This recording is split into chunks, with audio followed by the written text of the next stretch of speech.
Bismillahirrahmanirrahim. Assalamualaikum warahmatullahi wabarakatuh. Alhamdulillahirabbil alamin. Hamdan katsiran thayyiban mubarakan fi kama yuhibbu rabbuna wa yardah. Wa asyhadu an la ilaha illallah wahdahu la syarikalah wa asyhadu anna Muhammadan abduhu wa rasuluh. Allahumma shalli ala nabiyyina wa sayyidina Muhammad wa ala alihi wa man tabi'ahum bi ihsan ila yaumiddin. Allahumma inna nas'aluka ilman nafi'a wa rizqan thayyiba wa amalan mutaqabbala. Puji syukur kita panjatkan pada Allah. Selawat dan salam semoga tercurah pada Nabi besar, Nabi agung, Nabi kita Muhammad sallallahu alaihi wasallam. Pemirsa sekalian yang semoga senantiasa dirahmati dan diberkahi oleh Allah, pada kesempatan pagi ini kita bersyukur pada Allah atas nikmat dan karunia yang telah Allah anugerahkan pada kita sekalian sehingga kita bisa melanjutkan kembali belajar dari istri Nabi dari buku terbitan penerbit Rumaiso yang kali ini berada pada pertemuan ke-17. Kita masuk istri Nabi SAW. Yang berikutnya lagi adalah Zainab binti Jahash. Ya, Zainab binti Jahash.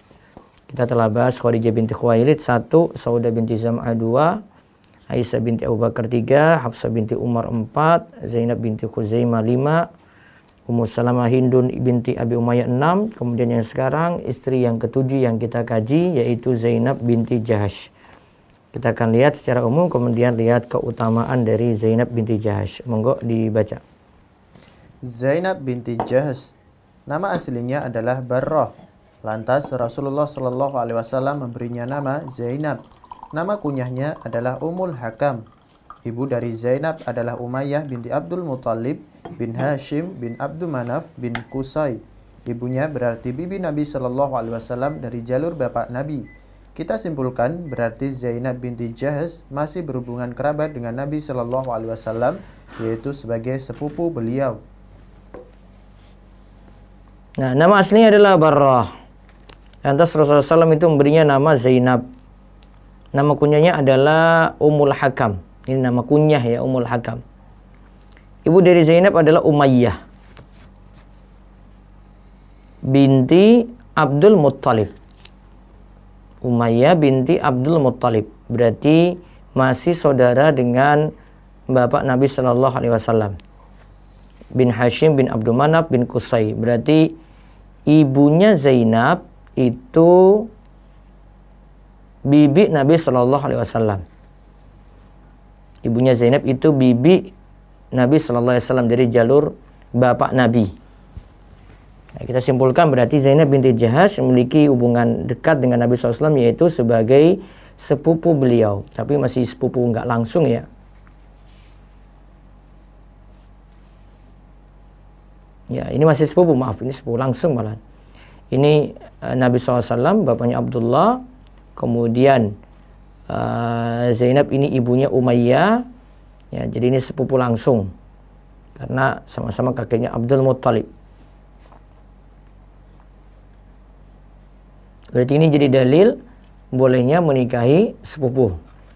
Ya, terus Zainab binti Jahash masuk Islam dari awal. Ia pernah berhijrah bersama Nabi Shallallahu Alaihi Wasallam ke Madinah. Suaminya terdahulu bernama Zaid bin Harithah, bekas budak Rasulullah Shallallahu Alaihi Wasallam. Ya, ia pernah, Zainab binti Jahash ini masuk Islam dari awal. Jadi orang-orang yang pertama kali masuk Islam juga.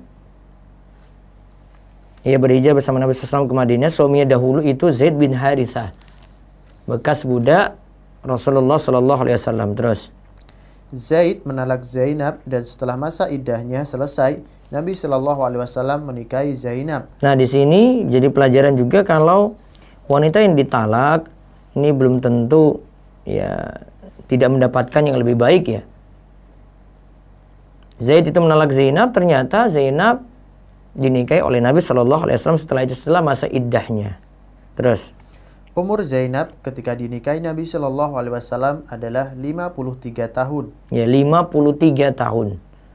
Ya, umur Zainab ketika dinikahi Nabi SAW adalah 53 tahun. Terus Nabi Shallallahu Alaihi Wasallam menikahinya pada bulan Dzulqa'dah tahun 5 Hijriah, sebagaimana pendapat Al-Waqidi dan Ibnu Katsir.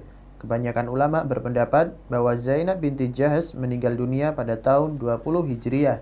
Nah, kalau kita hitung-hitung seperti kemarin, ya ini perbaikan perhitungan ya yang kemarin saya ralat ketika sesi tanya jawab. Jadi Nabi diangkat jadi dapat wahyu pertama usia 40 tahun. Di Makkah 13 tahun, berarti ketika hijrah 1 hijriah itu usia 53 tahun. Kemudian kalau di sini sebut 5 hijriah menikahi Zainab binti Jahash, berarti 5 tambah 53 berarti 58. Ya, 58 tahun. Kemudian umur Zainab itu 53 tahun. Berarti selisih 5 tahun. Namun Zainab itu meninggal dunia tahun 20 Hijriah. Ya, tahun 20 Hijriah. Nantinya kira-kira ini umurnya kalau dinikahi Nabi itu 53 tahun usianya ya. Sedangkan ketika itu menikah tahun 5 Hijriah. Ya, 53 kurang 5 berarti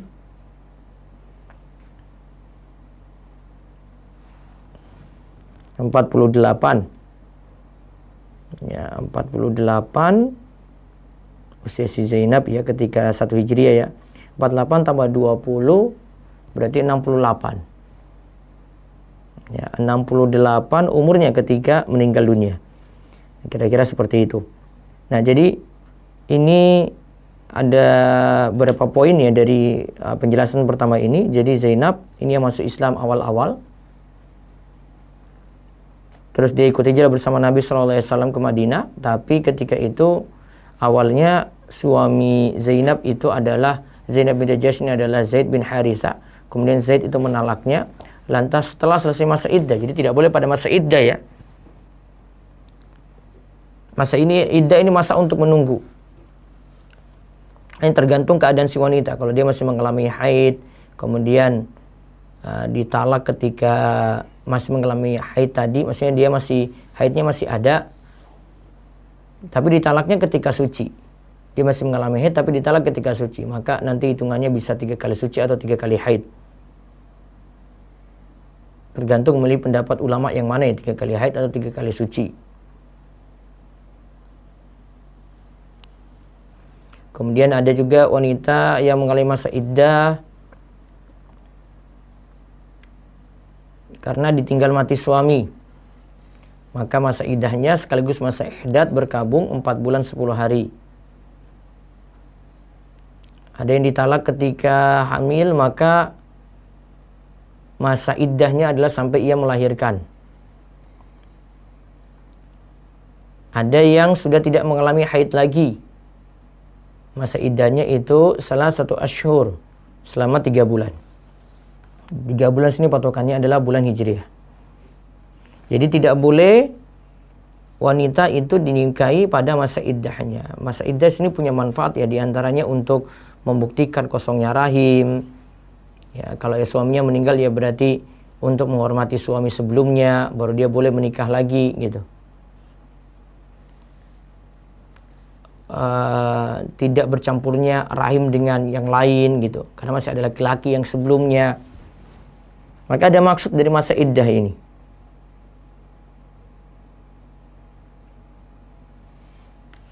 Nah, sekarang kita lihat keutamaan Zainab binti Jahash.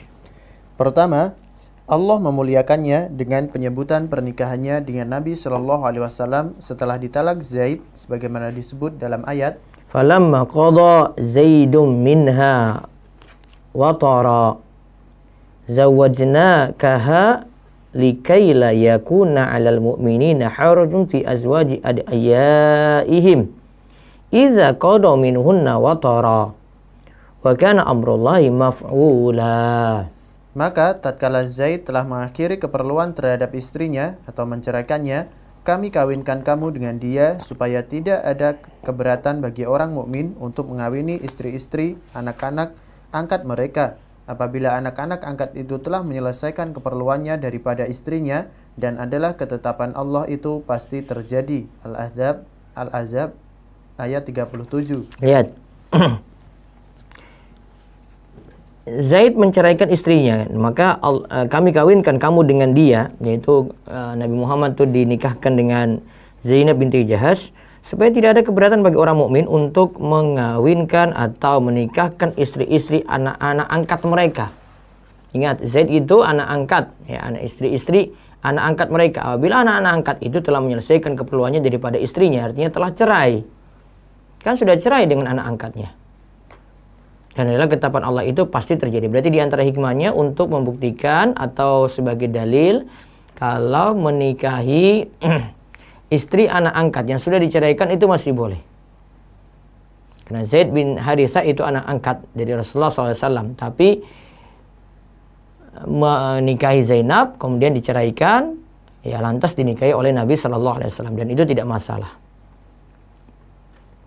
Terus yang kedua, ini tadi keutamaan pertama tadi ya tentang Nabi SAW itu menikahi istri Zaid, mantan istri Zaid, itu Zainab binti Jahash. Terus yang kedua, ayat hijab turun berkenaan dengan pernikahan Zainab binti Jahash, yaitu firman Allah, ya ayyuhalladzina amanu la tadkhulu buyutan nabi illa ayyuzana lakum illa ayyuzana lakum ila ta'amin ghaira nadhirina inah walakin idza du'itum fadkhulu fa idza ta'imtum fantashiru wala musta'nisina li hadisin inna dzalikum kana yu'dhin nabiyya fayastahyi minkum wallahu la yastahi minal haqq wa idza sa'altumuhunna mata'an fas'aluhunna min wara'i hijab dzalikum atharu liqulubikum wa qulubihin wa ma kana lakum an tu'dhu rasulallahi wa la an tankihu azwajahu min ba'di abada inna dzalikum kana indallahi 'azima. Hai orang-orang yang beriman, janganlah kamu memasuki rumah-rumah Nabi kecuali bila kamu diizinkan untuk makan dengan tidak menunggu-nunggu waktu masak atau makanannya. Tetapi jika kamu diundang maka masuklah, dan bila kamu selesai makan keluarlah kamu tanpa asyik memperpanjang percakapan. Sesungguhnya yang demikian itu akan mengganggu Nabi, lalu Nabi malu kepadamu untuk menyuruh kamu keluar, dan Allah tidak malu menerangkan yang benar. Apabila kamu meminta sesuatu keperluan kepada mereka, istri-istri Nabi, maka mintalah dari belakang tabir. Nah, di sini ya pendalilannya ya. Jika kalian ingin minta sesuatu kepada istri-istri Nabi, maka mintalah dari balik tabir. Ya, wa idza sa'altumuhunna mata'an fas'aluhunna min wara'i hijab. Jika kalian ingin minta keperluan kepada istri-istri Nabi, maka mintalah dari belakang tabir. Nah, ini saking menjaga diri ya si wanita. Jadi tidak bebas juga bercakap-cakap dengan laki-laki lain. Ini sudah diatur ya aturan untuk berbicara, bergaul dengan lawan jenis. Ya terus. Cara yang demikian itu lebih suci bagi hatimu dan hati mereka. Tidak boleh kamu menyakiti hati Rasulullah dan tidak pula mengawini istri-istrinya selama-lamanya sesudah ia wafat. Sesungguhnya perbuatan itu adalah amat besar dosanya di sisi Allah. Ya, dan tidak boleh kamu menyakiti hati Rasulullah dan tidak pula mengawini istri-istrinya selama-lamanya. Yang kemarin kita sudah jawab ya. Sudah bahas istri-istri Nabi tidak menikah lagi selamanya. Setelah Nabi SAW itu meninggal dunia, mereka tidak menikah lagi. Karena di sini dikatakan, ya, wala antankiu azwajahu min ba'dihi abada. Tidak menikahi istri-istri Nabi SAW juga selamanya. Itulah kenapa istri-istri Nabi itu disebut ummahatul mukminin. Ya, seperti diterangkan oleh Imam Nawawi rahimallahu taala, disebut ummahatul mukminin itu bukan dari sisi nasab ya. Ibunda orang beriman bukan dari sisi nasabnya, namun dari sisi tidak boleh dinikahi lagi selamanya.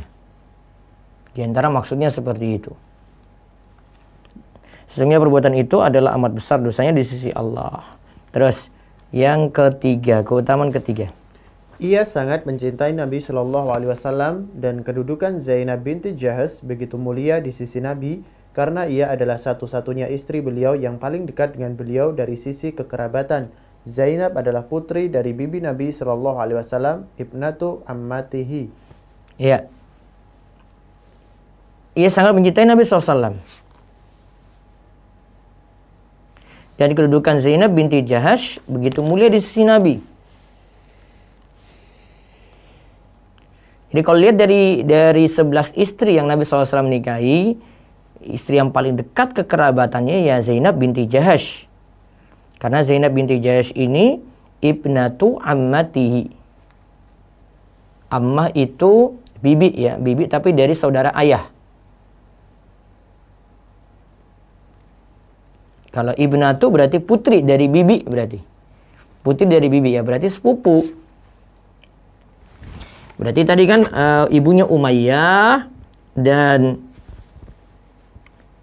bapaknya Nabi Muhammad SAW Abdullah ya saudara karena satu kakek tadi ya, Abdul Muttalib.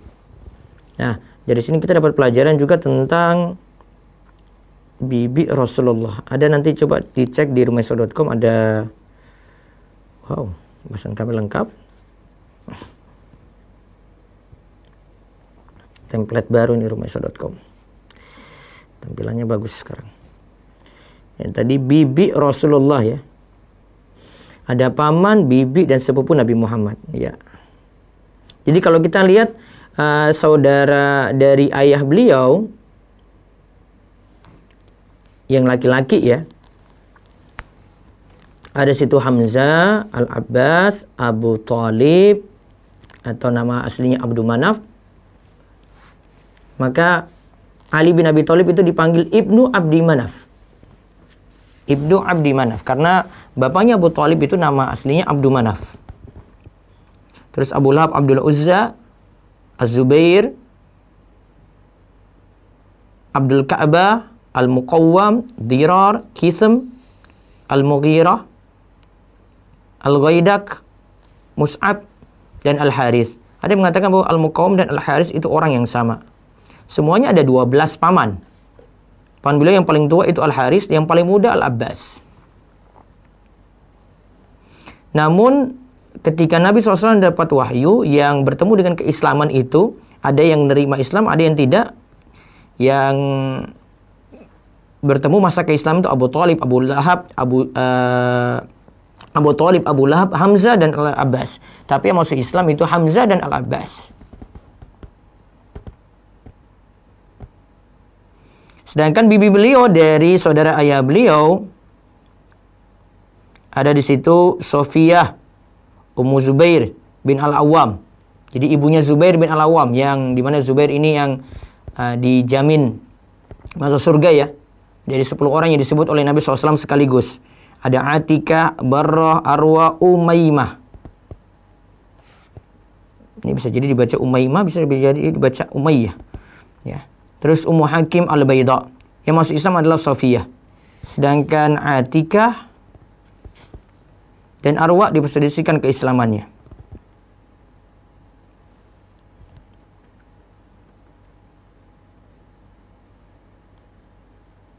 Nah, kalau ada yang ingin tahu secara lebih jelas, ya ada di tulisan rumaiso.com ya. Nah, di sini ada tulisan sepupu beliau dari Ammad, dari bibi dari jalur bapak ya. Ada situ Zainab binti Jahash, ada Az-Zubair bin Al-Awwam. Semuanya masuk Islam kecuali ada sepupu beliau dari jalur bibi itu dari saudara ayahnya Ubaidullah bin Jahash. Nah, ini tidak masuk Islam. Nah, bisa lihat di rumaiso.com. Sekarang alhamdulillah tampilannya tampak menarik. Keren. Ya, terus yang keempat. Zainab binti Jahsh sangat terkenal dengan banyaknya ibadah beliau. Sampai-sampai Aisyah mengatakan bahwa ia tidak pernah melihat wanita yang sangat baik agamanya, paling bertakwa kepada Allah, paling jujur perkataannya, dan paling penyayang selain Zainab binti Jahsh. Nah, Zainab binti Jahsh sangat terkenal dengan banyaknya ibadah. Kalau kita sudah tangkap seperti ini, berarti memang kesehariannya dengan rajin ibadah gitu. Maka seorang wanita muslimah, istri, jadi bunda di rumah dengan rajinnya ibadah, ya, ini punya sifat yang mulia berarti. Kalau kita sebut rajin ibadah berarti tidak hanya yang wajib ya. Bunda-bunda di rumah, para istri tidak hanya yang wajib ya. Tapi ditambah lagi dengan yang sunnah-sunnah itu sebagai pelengkap. Untuk menutupi kekurangan pada yang wajib. Kalau misalnya sudah sholat 5 waktu rutin, awal waktu, tepat waktu, ya bisa tambah dengan yang sunnah-sunnah. Ada sholat sunnah duha, walaupun minimal 2 rakaat. Ada sholat malam, ada witirnya. Witir bisa dilakukan sebelum tidur, bisa bangun tidur. Kalau sholat malam itu bisa bentuknya sholat malam secara umum atau tahajud setelah bangun tidur. Ada rawatibnya ditambah. Ya. Tentang rawatib nanti ada istri Nabi SAW yang meriwayatkan hadis tentang rawatib itu.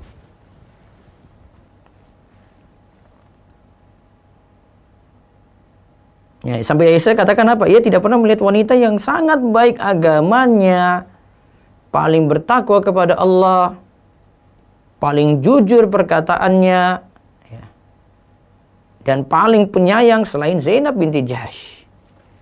Sampai diakui oleh istri yang lain. Apalagi yang berbicarakan ini Aisyah radhiyallahu anha. Jadi jadilah wanita yang juga semangat dalam ibadah. Apalagi kalau ya ibu-ibu, ya para ummahat itu sudah rajin thalabul ilmi, lebih semangat lagi. Selain memperhatikan pakaian, juga memperhatikan ibadah. Samping juga akhlak. Karena di sini juga disebutkan akhlaknya oleh Aisyah ya. Jujur perkataannya, paling penyayang itu akhlaknya itu. Jadi ada hubungannya dengan sesama manusia, hubungannya dengan Allah juga. Dan itulah yang disebut soleh. Sebagaimana kata Imam Ibnu Hajar, apa yang dimaksud soleh? Soleh itu yang punya hubungan baik dengan Allah dan punya hubungan baik dengan sesama. Dia soleh berarti terhadap hak Allah juga dia penuhi, terhadap hak sesama juga demikian. Ibadahnya bagus, ngajinya bagus, dengan suami bagus. Kemudian hak dengan thalabul ilmi tadi ibadah ya, ibadah thalabul ilmi, sholatnya, kemudian sesama, ada dengan suaminya, ada dengan tetangga, ada dengan orang tuanya, ada dengan kerabatnya, ada dengan mertuanya gitu. Jaga hubungan ini. Nah, kita bisa belajar dari istri-istri Nabi SAW seperti itu. Mudah-mudahan para ummahat ya Allah anugerahkan untuk bagus juga dalam sisi ibadah dan juga sisi akhlaknya, di samping ya tetap memperhatikan penampilan diri ya masalah hati, manajemen hati itu juga diperhatikan. Terus yang kelima, Zainab binti Jahsy sangat terkenal wara'. Ketika Zainab ditanya tentang Aisyah mengenai fitnahan selingkuhan, yaitu hadisul ifki, Zainab menjawab, "Wahai Rasulullah, aku menjaga pendengaran dan penglihatanku. Demi Allah yang aku tahu dia hanyalah baik." Kalau kita lihat dari kisah hadisul ifki yang sebelumnya ya, nanti ayah bunda para jemaah sekalian bisa lihat di pembahasan sebelumnya, nanti di kisah Aisyah, atau lihat videonya di channel Romeso TV. Itu disebutkan tentang yang di akhir-akhir itu. Nabi SAW tanya tentang gimana pendapatmu tentang Aisyah. Zainab jawabannya jaga sekali perkataannya. Coba lihat, wahai Rasulullah, aku menjaga pendengaran dan penglihatanku. Demi Allah aku tahu dia hanyalah baik. Beri penilaian baik kepada Aisyah. Dia tidak ikuti fitnahan pada Aisyah ya. Tuduhan-tuduhan yang gak benar pada Aisyah. Dia justru nilai, yang saya tahu dia itu baik gitu. Berarti kalau ada orang baik, pelajarannya ini ya, ayah bunda, pelajarannya di sini pemirsa sekalian. Kalau ada orang baik, dibawa ke baik dulu. Ya, jadi kalau ada orang baik, kita bawa ke baik dulu. Jangan ada orang baik, kita langsung bawa ke jelek. Kita langsung bawa ke suuzon gitu. Nggak boleh. Sama ini berlakukan kepada suami juga. Kalau suami baik, bawa ke sisi baik juga. Sama dengan istri juga demikian. Istri ngaji. Ya, suami nilainya, ya istri saya itu baik gitu. Sama dengan kerabatnya, sama dengan orang lain juga. Dia nilai seperti tetangganya. Saya tahu kok dia rajin ke masjid, tapi kok ada isu-isu kayak gini. Tahan dulu. Dia nilai baik dulu sampai terbukti. Ini jaga banget ini Zainab binti Jahsy ini. Gimana dengan Aisyah, dia jaga omongan itu. Saya jaga penglihatan dan pendengaran. Jadi pendengarannya kan dijaga dari isu-isu nggak benar. Ini orang-orang fitnah Aisyah ini dia nggak perhatikan itu. Dia tahu Aisyah itu baik. Jadi penglihatannya juga dia pandang Aisyah itu baik. Dia pakai penilaian itu dulu. Dia cari aman. Itu lebih aman daripada dia mendengar fitnah-fitnahan tadi, nuduh Aisyah yang bukan-bukan. Padahal belum terbukti. Dan di sini ada disebut sifat wara. Ya, sifat wara. Wara itu apa? Wara itu meninggalkan sesuatu yang membawa mudarat di akhirat. Ya, jadi yang membawa mudarat untuk akhiratnya. Ya, perbuatan haram, perbuatan syirik, perbuatan dosa besar dia tinggalkan karena nanti bawa mudarat di akhirat itu. Tapi kalau kita bahas di sini bisa juga maknanya sifat kehati-hatian.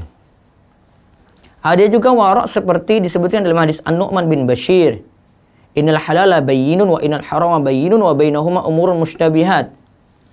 Faman ittaqa syubhat faqad istabra li dinihi wa irdihi. Nah, yang halal itu jelas kata Nabi SAW, yang haram itu jelas, dan di antara keduanya itu ada perkara yang mutasyabihat.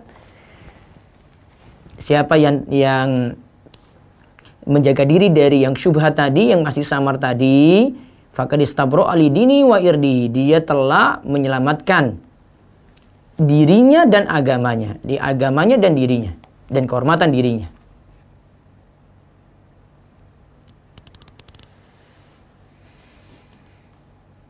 Nah, di sini para ulama katakan itu warok di situ. Itu sifat warok namanya. Oh, ini halal haram ya. Ya bagaimana saya mau pilih ya? Oh, saya nggak tahu nih. Oh, ini masih samar. Ya sudah, saya tinggalkan dulu. Saya tinggalkan, cari aman dulu lah. Ini nggak usah lah, saya tinggalkan dulu deh. Dicari aman. Kalau saya terjang ini, ya saya bisa terjerumus dalam yang haram. Siapa tahu itu haram, dia terjerumus. Sifat wara. Ada lagi sifat yang lebih tinggi daripada itu. Ada yang lebih tinggi daripada wara, namanya zuhud. Apa itu zuhud? Zuhud itu meninggalkan sesuatu yang tidak bermanfaat untuk akhirat. Zuhud itu meninggalkan sesuatu yang tidak bermanfaat untuk akhirat. Jadi kalau warok tadi meninggalkan sesuatu yang membawa mudarat. Kalau zuhud itu meninggalkan sesuatu yang tidak bermanfaat untuk akhirat. Coba nanti cari di rumaiso.com juga dengan kata kunci zuhud ya. Situ ada tulisan saya terakhir itu tentang Bulughul Maram. Ada tulisan Bulughul Maram. Akhlak apa itu zuhud dan warok.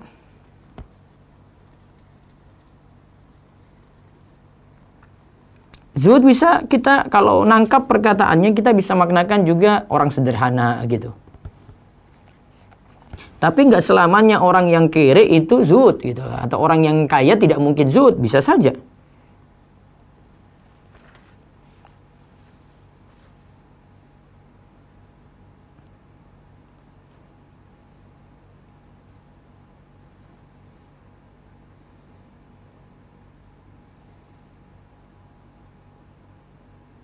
Ya, kalau kata Ibnu Taimiyah warok ini ya, warok kata Ibnu Taimiyah dalam Majmu' al-Fatawanya. Wal wara'u wal masyru'u huwa tarku ma qad yadurru fid daril akhirah. Warok yang disyariatkan adalah meninggalkan sesuatu yang mendatangkan mudarat untuk negeri akhirat. Sesuatu yang membawa mudarat untuk negeri akhirat.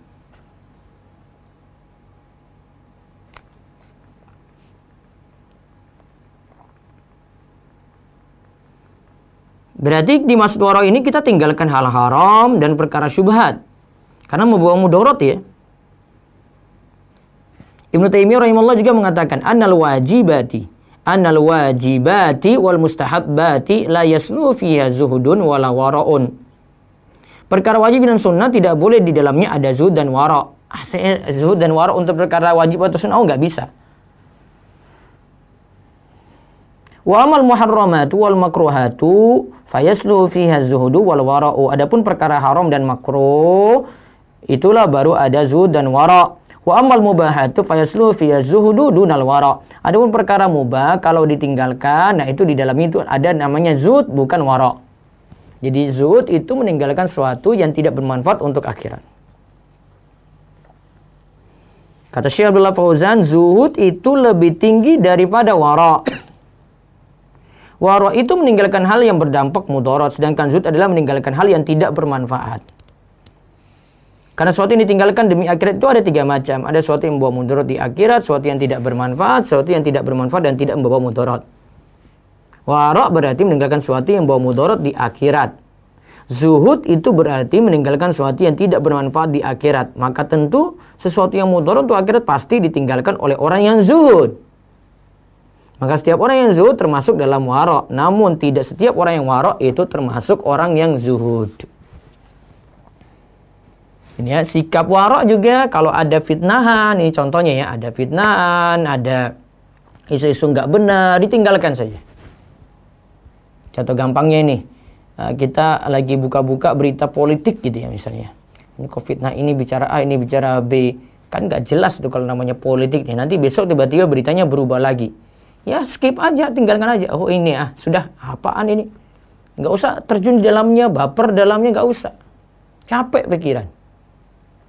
Ada juga berita tentang selebriti. Wah ini kok ceraikan ini gara-gara ini, ceraikan ini gara-gara ini. Nggak usah ambil inilah, cari-cari. Wah ini masalahnya apa ya dia ya? Tinggalkan saja, itu aman. Daripada telusuri lebih jauh. Ya kurang faedah, unfaedah. Terus yang keenam. Zainab binti Jahsh sangat semangat mengikuti sunnah Nabi Shallallahu Alaihi Wasallam. Hal ini dibuktikan bahwa Zainab tidaklah berhaji lagi sepeninggal Nabi Shallallahu Alaihi Wasallam terakhir bersama beliau dalam haji wada. Hal ini dikarenakan Nabi Shallallahu Alaihi Wasallam meminta istri-istri beliau untuk menetap di rumah sepeninggal beliau. Hanya Saudah binti Zam'ah dan Zainab binti Jahsh yang tidak berhaji bersama istri-istri Nabi lainnya di masa Umar bin Al-Khattab. Ya, tapi bukan berarti istri yang lainnya kurang baik, enggak. Tapi mereka mengambil prinsip gitu. Mungkin istri yang lainnya punya prinsip yang lain, tapi Saudah binti Zam'ah dan Zainab binti Jahsh jaga seperti itu. Nah, bukti lain. Bukti lain kalau Zainab sangat ittiba pada Nabi Shallallahu Alaihi Wasallam, ia tidak mau mengenakan wewangian ketika masa berkabung saat meninggal saudara laki-lakinya. Ia mendengar sabda Nabi Shallallahu Alaihi Wasallam ketika beliau berbicara di mimbar. Bukti lainnya, kalau Zainab itu sangat ittiba, ia tidak mau mengenakan wangian ketika masa berkabung saat meninggal saudara laki-lakinya. Kan ada namanya masa berkabung. Kalau untuk seorang wanita ditinggal mati suami 4 bulan 10 hari yang tadi kita sebut ya. Kalau ini keluarganya ya 3 hari. Maka di antara bentuk yang dilakukan ketika masa berkabung tidak memakai wangi-wangian. Nah, Zainab binti Jahsh ketika meninggal dunia saudara laki-lakinya, ia manut pada ajaran Nabi SAW, tidak memakai wangi-wangian tadi. Kita lihat hadisnya, ia mendengar sabda Nabi SAW ketika beliau berbicara di mimbar, la yahilu limra'atin tu'minu billahi wal yaumil akhir an tuhidda ala mayyitin fawqa salasi layalin illa ala zaujin arba'ata asyurin wa asyrah. Tidak halal bagi seorang wanita yang beriman kepada Allah dan hari akhir, ia berkabung atas mayit lebih dari 3 hari kecuali kalau ditinggal mati suami.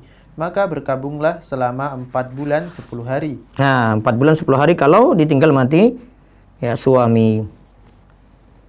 Nah, bentuk ihdatnya itu diantaranya adalah tidak memakai wewangian.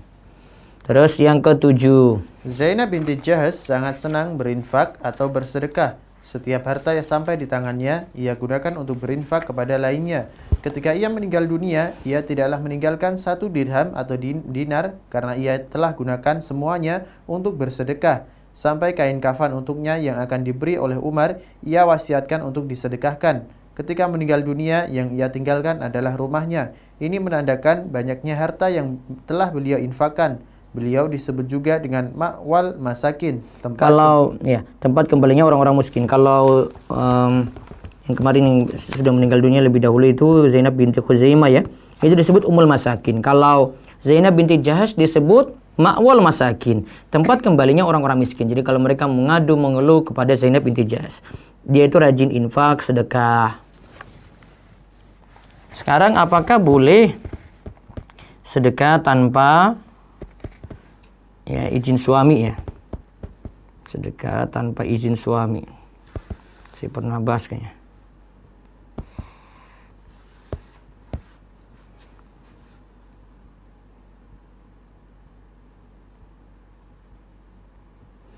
Kalau bahasan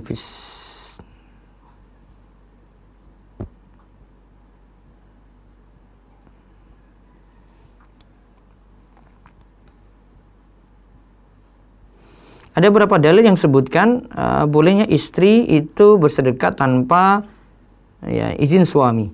Pernah Nabi SAW itu berbicara tentang wanita yang kebanyakan penghuni neraka itu adalah para wanita, kemudian ketika itu para wanita keluarkan harta mereka untuk sedekah. Ya, keluarkan harta mereka untuk sedekah. Di situ tanpa izin suami-suaminya. Karena itu harta mereka sendiri. Maka kalau seandainya ini dilakukan oleh seorang wanita tanpa izin suami, boleh. Tetapi untuk menjaga perasaan saja biar tidak dituduh macam-macam, ya dia cuma tinggal laporkan saja kepada suami, ini mas saya punya uang, saya pakai untuk kasih sedekah ini dan itu gitu. Ya itu mungkin lebih baik. Tapi kalau secara hukum kalau itu hartanya sendiri tidak masalah. Nah ini Zainab, kalau ada harta sampai di tangannya ya gunakan untuk berinfak, bersedekah. Saat meninggal dunia, ia tidak meninggalkan 1 dirham atau dinar karena ia telah gunakan semuanya untuk bersedekah. Sampai kain kafan untuknya yang akan diberi oleh Umar, ia wasiatkan untuk disedekahkan.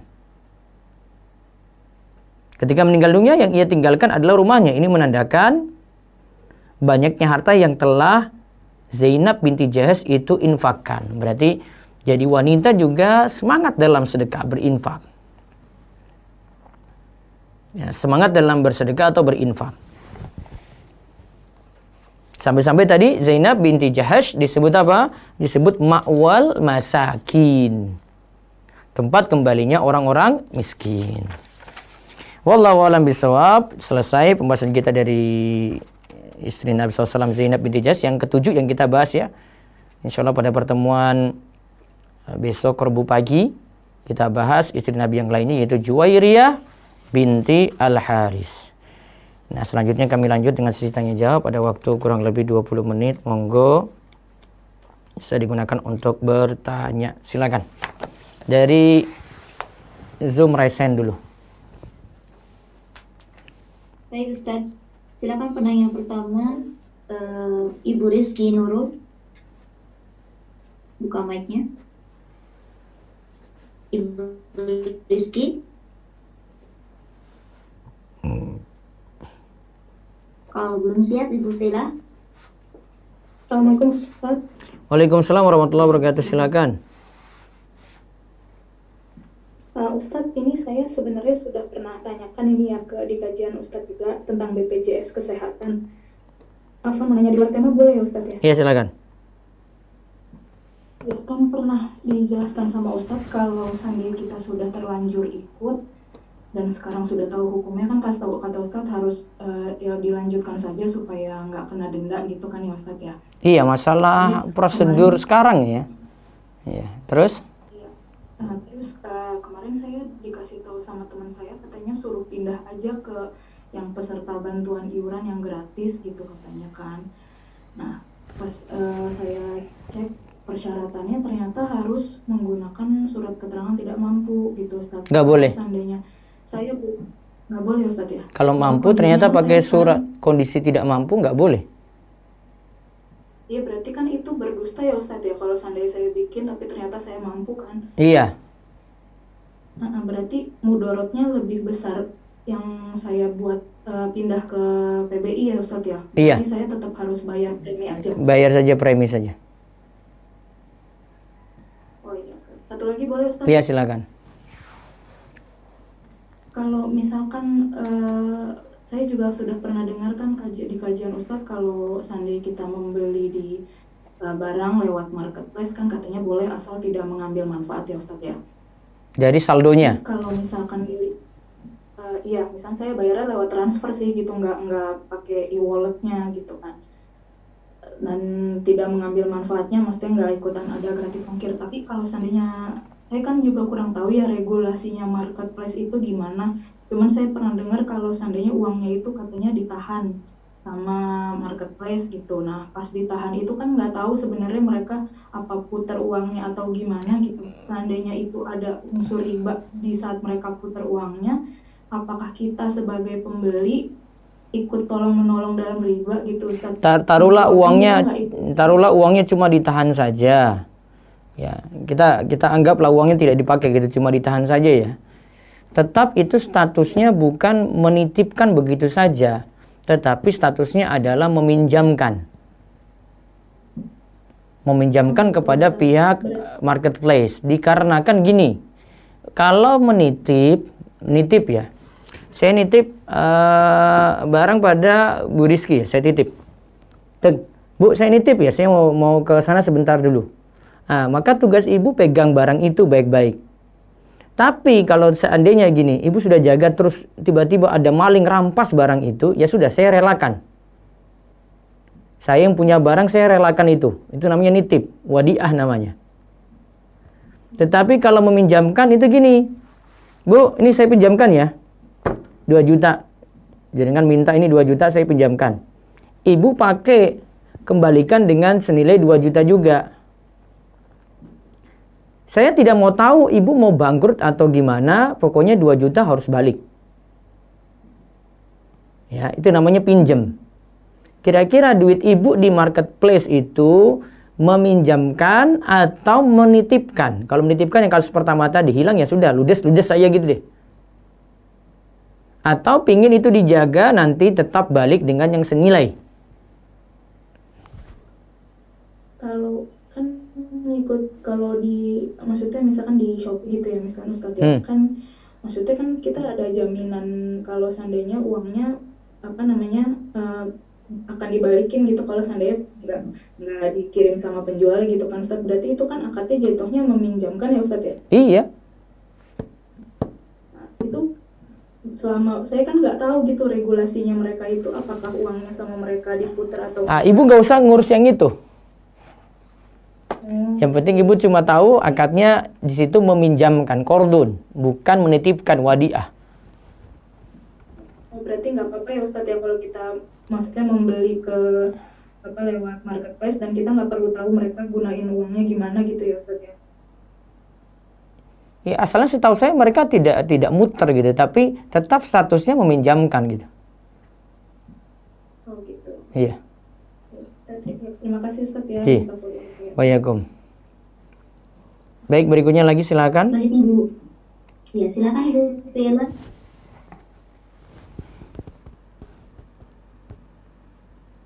Ibu Vela.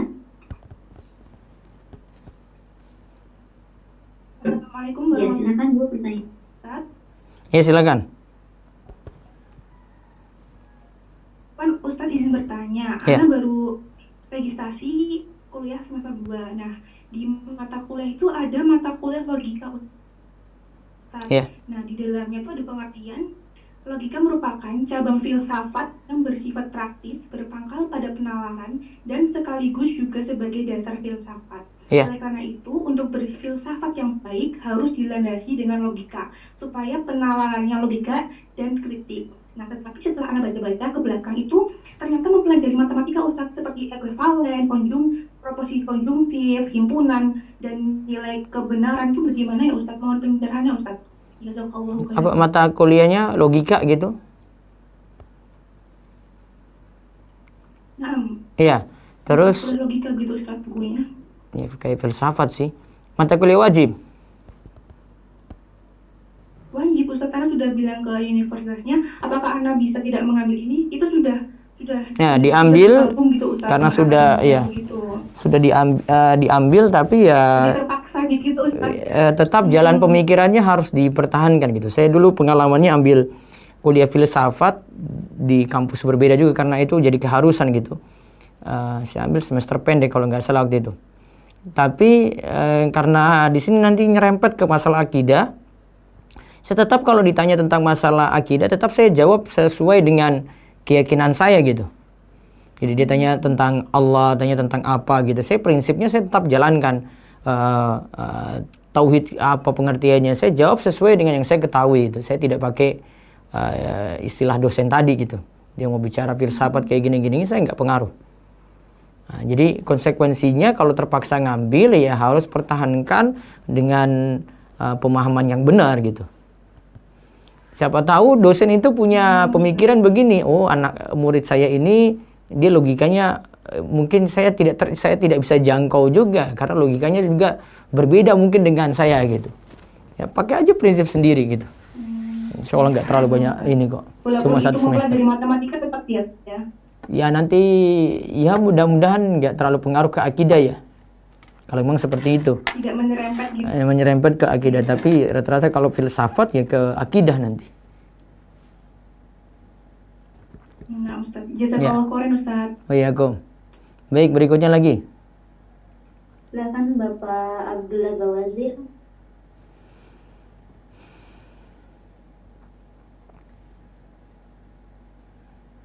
Bismillah. Assalamualaikum warahmatullahi wabarakatuh, Ustaz. Waalaikumsalam warahmatullahi wabarakatuh. Silakan Pak Abdullah. Jadi begini, Ustaz. Saya mau tanya itu, misal di Libya ini, Ustaz, kan dia rakyat itu mengambil kepemimpinan dari pemimpin secara kudeta. Nah, apakah kita, sebagai rakyat juga yang mendukung pemerintah yang sah terdahulu, apakah kita itu wajib taat kepada pemerintah yang sudah jatuh ke tangan kudeta, atau kita masih taat kepada pemerintah yang dulu yang sudah hancur itu, Ustaz? Kalau posisinya jadi rakyat ya? Ya, posisinya jadi rakyat. Baik. Posisinya jadi rakyat cari aman saja. Nggak usah miak mana-mana. Berarti karena rakyat tidak sahnya sudah jatuh. Pemerintahan saya sudah jatuh ke tangan kudeta. Sudah nggak usah miak mana-mana. Yang nanti ternyata jadi pemimpin ya sudah itu diikuti. Walaupun itu dari pihak kudeta ya, Ustaz? Walaupun dari pihak kudeta. Dia tidak korbankan diri, tidak jatuh korban banyak juga. Mudaratnya diambil lebih ringan itu. Terus bagaimana kondisi Indonesia terdahulu, Ustaz? Kan saat dulu Indonesia dijajah Belanda, otomatis pemerintahan sahnya itu pemerintahan Hindia Belanda, pemerintahan sahnya itu pemerintahan Jepang. Saat PPU PKI juga masih dalam pemerintahan Jepang. Apakah para pahlawan itu, saya pernah baca-baca sedikit tuh, apakah para pahlawan itu termasuknya jatuhnya kepada Khawarij, Ustaz? Karena enggak juga, karena dijajah. Karena dijajah, bukan ini. Kan itu bukan negeri mereka, mereka jajah Indonesia. Jajah kan beda dengan mau mengkudeta penjajah gitu, bukan. Itu bukan mengkudeta penjajah. Mempertahankan diri, bela negeri sendiri ya. Beda ya. Jadi itu bukan masuknya kudeta penjajah. Beda lah. Beda itu. Iya. Dahulu pemerintahannya belum terbentuk juga. Ya setelah itu kan terbentuk. Ya, pemerintahan di Indonesia terbentuk. Akhirnya kan ya berkuasa sendiri kan di negerinya gitu. Maka penjajah boleh diusir dari situ. Jadi kalau misalnya ada orang menjajah negeri, kita boleh berjihad melawan. Nah itu lagi berjihad, itu malah lagi berjihad dia. Nah, Ustaz. Kalau kudeta beda lagi ya. Kalau kudeta, kalau jadi rakyat pokoknya dia ambil aman. Gak yang mana-mana daripada jatuh korban banyak. Kalau dia memihak satu saja, coba korbannya bagaimana? Gitu ya? Nah, Ustaz, jelas. Nah, syukran, Ustaz. Ya, Allah ibarik. Waalaikumsalam. Baik, baca dulu yang di chat. Nah, Ustaz. Yang di chat pertanyaan pertama. Assalamualaikum warahmatullahi wabarakatuh. Waalaikumsalam warahmatullahi wabarakatuh. Ustaz, izin bertanya di luar tema. Bagaimana hukumnya mempercayai jika kita menata atau menyimpan uang dengan rapi akan mudah diambil tuyul? Apakah dengan tidak merapikan uang karena takut diambil tuyul termasuk tatayur? Iya, bisa jadi tatayur, dan ini keyakinan nggak benar gitu ya. Karena dia dinisbatkan sesuatu pada sesuatu yang juga tidak ada dasar gitu. Nggak boleh yakini seperti itu. Karena bisa jadi uang hilang ya memang kealpaan dia sendiri, kelupaan dia, atau memang ya ada dari orang rumah sendiri yang tahu uang itu berada terus diambil, macam-macam sebab gitu. Karena kalau kita nuduh tuyul, akhirnya nuduh lagi siapa yang pelihara tuyul ini, akhirnya suuzon pada tetangga. Sama seperti orang itu nuduh yang lainnya itu kok dagangannya laris, saya kok enggak. Akhirnya dia bilang ke tangga itu kayaknya pakai pesugihan tuh ya. Padahal belum tentu itu pakai pesugihan karena memang dagangannya laris gitu. Akhirnya jadi suuzon kan. Sama dengan ini juga, suuzon pada orang. Ternyata bilang itu ngingu tuyul tuh, pelihara tuyul. Padahal nggak benar. Nggak boleh. Ya, suuzon pada orang. Tadi prinsip yang kita sudah ambil dari Zainab tadi ya. Kalau asalnya orang baik, dihukumi baik, husnuzon. Ya, jangan orang baik langsung disuuzoni gitu. Tahu tetangga itu baik-baik aja, nggak pernah punya masalah dengan kita. Wong dia rajin ibadah, keluarganya sudah dikenal baik. Oh, jangan nuduh dia macam-macam. Nah, akhirnya sifat ini menimbulkan suuzon pada orang, prasangka jelek, nuduh macam-macam, fitnah. Nah, akibatnya dari situ itu gara-gara mengkambing hitamkan tuyul saja ini. Gitu. Satu lagi dari chat. Nah, Ustaz, apakah keluarnya keputihan pada wanita membatalkan wudhu? Baik. Kalau memakai kaidah segala sesuatu yang keluar dari dua jalan kecuali mani itu membatalkan wudhu, maka berarti batal. Tetapi masalahnya keputihan ini adalah wanita yang mengalami hadas terus-menerus, sama seperti wanita istihadah. Wanita istihadah itu mengalami hadas terus-menerus. Penyikapannya, kalau mengalami hadas terus-menerus, sholat tetap dilaksanakan. Sedangkan bersucinya, dia bersuci cukup di awal waktu sholat. Untuk beberapa sholat tidak masalah. Dia bersuci di awal waktu sholat, untuk kerjakan sholat ini, sholat itu. Nah, dari dia bersuci, langsung sholat. Tidak terlalu jedah yang lama. Nah, itu cara untuk melakukannya. Baik, lanjut, Resen, silakan. Baik, silakan pada Ibu Atik. Ibu Atik, silakan dibuka mic-nya. Assalamualaikum Ustaz. Waalaikumsalam warahmatullahi wabarakatuh. Apa nih pertanyaannya? Ustaz, kalau di surga nanti kan istri itu kan bertemu dengan suaminya. Andai saja seorang istri sudah meninggal suaminya, terus dia menikah lagi, dia di surga nanti akan bertemu dengan suami yang mana? Ini terus? Apabila tidak punya suami kan, sedangkan anak di pondok luar kota semuanya. Berarti kalau pergi mengunjungi anak itu boleh enggak, Ustaz? Karena memang tidak ada mahramnya, begitu.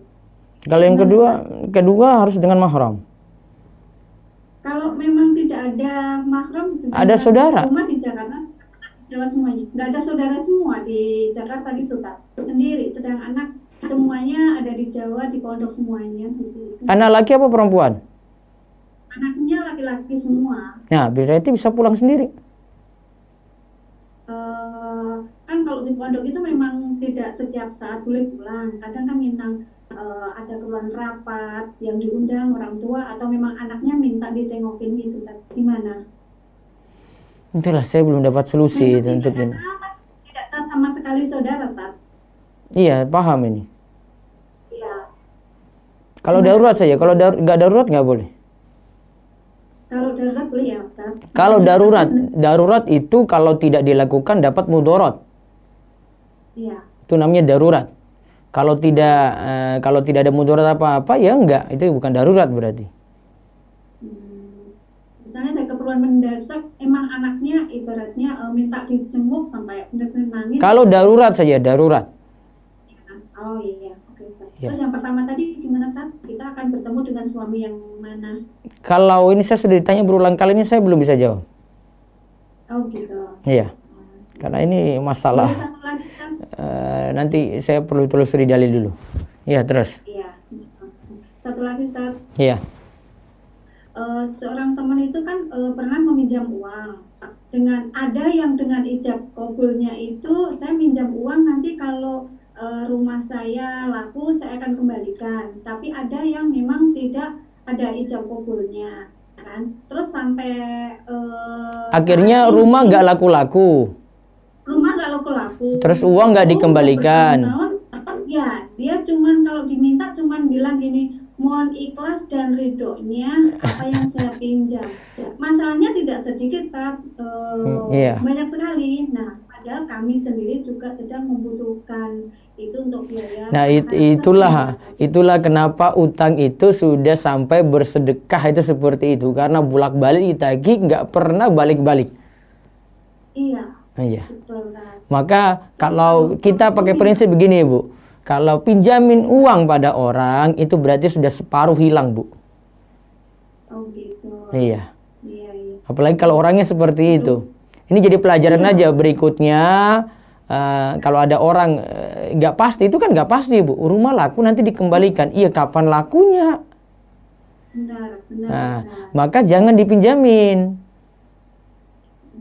Gitu, ini pelajaran. Terus yang kedua pelajarannya, orang kayak gini di blacklist, nggak usah dipinjamin lagi.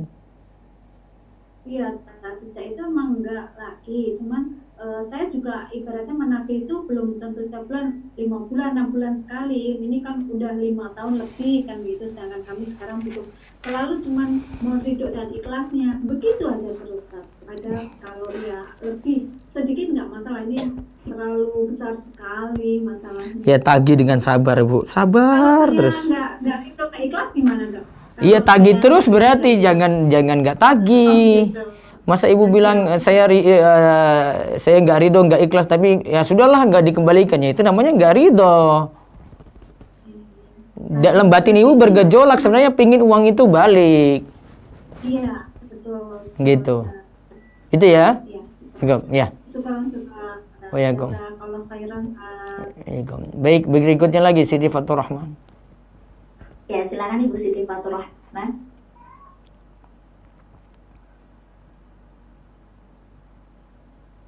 Ibu Siti, silakan hubungannya. Ya, silakan. Saya mau pertanyaan dari Umi, Ustaz. Iya, silakan. Saya kan punya pade, Ustaz. Umurnya itu sudah 50 tahun. Iya. Tapi belum menikah, Ustaz. Mau setiap disuruh menikah, saya orang depresi, Ustaz, kata Umi. Terus mbah saya itu sampai sedih, Ustaz. Lihatnya, Ustaz. Saudara-saudaranya carikan jodoh. Mudah-mudahan dapat yang mau dia lah, sekeinginan dia gitu. Mudah-mudahan. Kalau enggak usah dipaksakan. Sebenarnya. Kalau enggak mau, enggak usah dipaksakan. Iya. Sebenarnya. Tapi kalau saya nggak mau. Nah iya, berarti dia memang dari dulu prinsipnya kayak gitu. Ya sudah, nggak usah dipaksakan, nggak usah ambil pusing-pusing banget gitu. Gitu ya? Iya, Ustaz. Ji, turnun. Ya, berikutnya lagi. Ya, waalaikum. Berikutnya lagi Ummu Khansa. Ummu Khansa, silakan. Ummu Khansa. Waalaikumsalam warahmatullahi wabarakatuh, silakan. Ya, izin bertanya, tadi Ustaz bilang sholat rawatib ya, itu maksudnya gimana Ustaz? Kan kalau yang Ustaz terangkan dahulu itu ada 12 rakaat iya, ya. Iya. Itu maksudnya menambah sholat rawatib bagaimana? Maksudnya rutinkan sholat rawatib. Oh, dirutinkan. Iya. Yang 12 rakaat. Nanti akan ada di kisah istri Nabi yang lagi selanjutnya, itu ada Juwairiyah atau Ummu Habibah itu. Dia suruh untuk Nabi SAW suruh untuk jaga sholat itu, akan dijamin dibangunkan rumah di surga. Nah, satu lagi Ustaznya terkait sholat rawatib, kalau setelah melaksanakan sholat yang sebelum sholat wajib itu, apakah ada jeda dulu atau bagaimana Ustaz? Begitu pula yang setelah sholat wajib itu bagaimana pelaksanaannya Ustaz? Gak ada jeda boleh, tidak ada jeda juga nggak apa-apa. Yang penting langsung boleh. Apalagi kalau ibu-ibu di rumah kan nggak nunggu iqomah, langsung. Setelah sholat wajib itu harus zikir dulu baru sholat. Iya. Rawatibnya atau gimana? Iya, zikir dulu baru rawatib. Ya. Jazakallahu khairan Ustaz. Waalaikumsalam. Berikut lagi Ummu Azhar. Silakan Ummu Azhar. Ummu Azhar. Assalamualaikum warahmatullahi wabarakatuh. Waalaikumsalam warahmatullahi wabarakatuh. Izin bertanya Ustaz, untuk ini Ustaz, kalau misalnya untuk laki-laki ke masjid itu karena alasan hujan misalnya, itu ada patokan tidak Ustaz, hujan yang seperti apa gitu yang menyebabkan sholatnya bisa di rumah gitu? Hujan deras dan menyulitkan. Standarnya kalau para ulama bilang gini. Jadi misalnya saya pergi ke masjid ya, saya nggak pakai payung. Jadi saya nggak pakai payung. Saya keluar gitu. keluar sampai di masjid pakaiannya basah kuyup, saya malah kedinginan. Dan pakai ini nggak layak lagi saya pakai untuk sholat. Nah, standar hujan kayak gitu boleh dia sholat di rumah. Nah Ustaz, kalau untuk yang mengkodok sholat asar itu gimana ya? Kalau hujan, kalau nggak salah Anda pernah dengar itu Ustaz yang boleh menggabung, maksudnya menjamak. Ya, menjamak. Ada syaratnya. Menjamak boleh kalau hujannya juga penuh kesulitan, tapi untuk orang yang ada di masjid.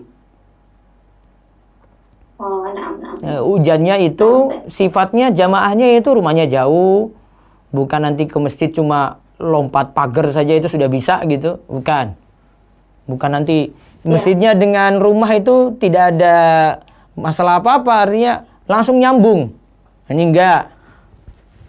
Jadi memang benar-benar hujan yang ada kesulitan. Ada syarat-syarat kalau dalam mazhab Syafi'i. Ya, syaratnya hujannya deras, terus jaraknya dengan rumah jauh gitu masjidnya ya, sehingga mau pulang menyulitkan.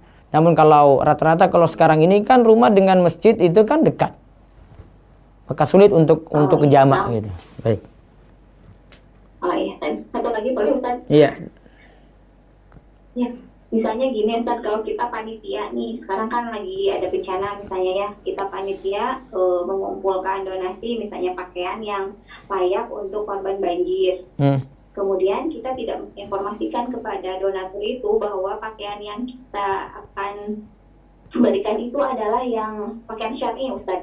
Sedangkan dari mereka ada yang misalnya daster gitu. Apakah kita boleh ini selaku panitia mensortir dulu Ustaz? Khawatirnya kan dipakai orang awam gitu. Baju daster bawa dipakai keluar rumah gitu Ustaz, gimana? Asalnya boleh dikasih. Dikumpulkan terus dikasih, diseleksi ini daster, ini yang ini. Tetapi kalau masih bisa dibagi, pilih yang syar'i sendiri nanti untuk penyaluran gitu, yang daster ini pilih untuk yang sudah pakai jilbab lebih aman. Tapi kalau dia tidak tahu pun nggak masalah, karena yang salah yang pakai gitu. Karena orang yang berikan nggak tahu. Ya, jadi kita bisa sebagai panitia bisa aja langsung menyalurkan gitu. Bisa saja. Mungkin kasih nama. Iya bisa. Oh iya. Ya, syukur Ustaz atas penjelasannya. Jazakallahu khairan. Assalamualaikum. Waalaikumsalam warahmatullahi wabarakatuh. Baik, satu lagi silakan. Bisa berikutnya satu-satu ya, biar lebih cepat ya, silakan. Bismillah, assalamualaikum warahmatullahi wabarakatuh. Waalaikumsalam warahmatullahi wabarakatuh, silakan. Ustaz, saya bulan lalu ta'aruf dengan seorang ikhwan, tapi ada satu syarat yang dia berikan, namun belum bisa saya berikan keputusan saat ini. Keputusannya mungkin paling cepat sekitar bulan 3 atau bulan 4. Nah, oleh karena itu kami kedua belah pihak bersepakat untuk menunggu hasil tersebut. Nah, namun dalam perjalanannya ternyata ibu saya kurang setuju Ustaz karena mengetahui latar belakang dari ikhwan tersebut. Nah, awalnya saya ingin mempertahankan ikhwan tersebut, tetapi melihat ibu saya yang sudah berat untuk menerimanya, maka saat ini saya berpikir untuk apakah boleh saya putuskan untuk tidak melanjutkan dengan ikhwan tersebut, atau harus saya tunggu dulu hasil tadi sesuai dengan kesepakatan di awal. Istiqoroh dulu, kemudian nanti putuskan. Istiqoroh lagi. Istiqoroh, terus yang yakin yang mana? Ini kayaknya saya tetap, atau sekarang milih gitu. Saya lanjut dulu. Saya istiqoroh, kalau memang dimudahkan nanti tetap lanjut itu. Tapi kalau memang itu nggak baik, pasti akan dapat jalan buntu atau dapat penghambat di situ. Kalau misalnya Ustaz, pada akhirnya saya yakin bahwa mungkin saya tidak bisa melanjutkan karena melihat juga ibu saya yang tidak bisa juga. Kalau bisa seperti itu, putuskan nggak lanjut, setelah itu istiqoroh terus sampaikan. Ya, baik Ustaz, syukran jazakallah. Waalaikumsalam. Silakan Bu Meti. Silakan Bu Meti.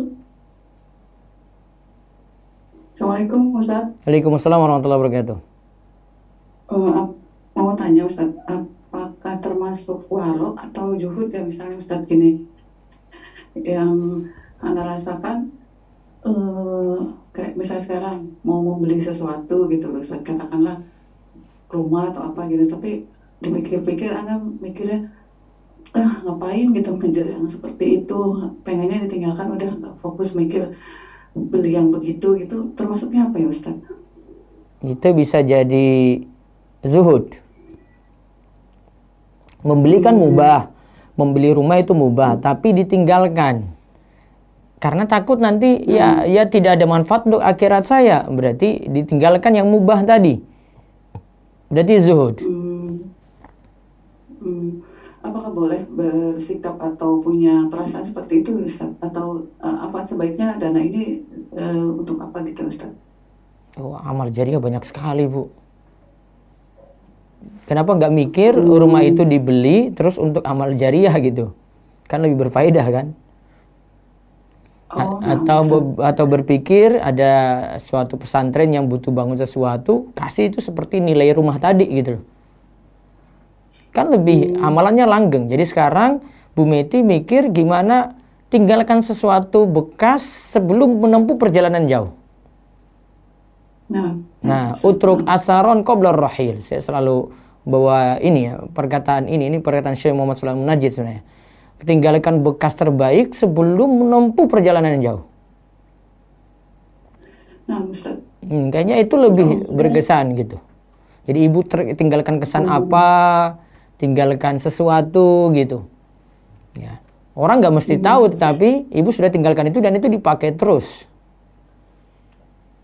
Itu lebih luar biasa. Berpikir untuk tempat usaha, karena sebentar lagi kan suami pensiun gitu, Ustaz. Cuman terpikir lagi, nanti juga ditinggalkan. Nah, itu agak di situ gitu, Ustaz. Ya, bisa saja untuk usaha ada, terus nanti juga untuk amal jariah ada. Nah, pengennya seperti itu. Boleh satu lagi, Ustaz? Iya, silakan. Yang pernah Anda tanyakan gitu, Ustaz, kan Anda pernah share-kan sama teman itu yang pernah Anda tanya gitu, Ustaz. Nah, kalau kadarullah semalam tuh dia sudah membayarkan kembali dan berikut keuntungannya itu gitu yang pernah disebutkan itu, Ustaz. Nah, apakah yang kelebihannya itu wajib ada sedekahkan gitu, Ustaz? Ada sedekahnya 2,5% itu atau gimana? Enggak milik ibu. Nanti sedekah zakatnya itu ketika kebiasaan ibu zakat saja kapan. Oh, jadi itu tidak wajib untuk disedekahkan? Enggak langsung. Enggak, pakai dulu. Sisa dari kebutuhan ibu baru nanti masukin ke kebiasaan zakat, total semua baru kalikan 2,5%. Oh, yang nanti disetahunkan itu ya, Ustaz? Iya. Nah, Ustaz, syukuran Ustaz, jazakillah khair. Semoga disehatkan terus, Ustaz. Amin. Baik, saya rasa cukup dulu. Nanti yang belum sempat saya jawab bisa besok pagi lagi. Ini sudah jam 7:04. Ya, mohon maaf belum bisa jawab semua. Atau nanti malam bisa ikuti kajian saya juga dari pembahasan jual beli ya. Bisa tanya umum juga setelah itu di ibadah Isya nanti malam. Demikian, kami mohon maaf tidak bisa menjawab semua pertanyaan. Moga-moga bisa dimaklumi dan bisa bertemu pada besok pagi lagi. Semoga Allah memberikan kita istiqomah dan memberikan kita tambahan ilmu yang bermanfaat. Kita tutup dengan doa kafaratul majelis. Subhanakallahumma bihamdika asyhadu an la ilaha illa anta astaghfiruka wa atubu ilaik. Assalamualaikum warahmatullahi wabarakatuh.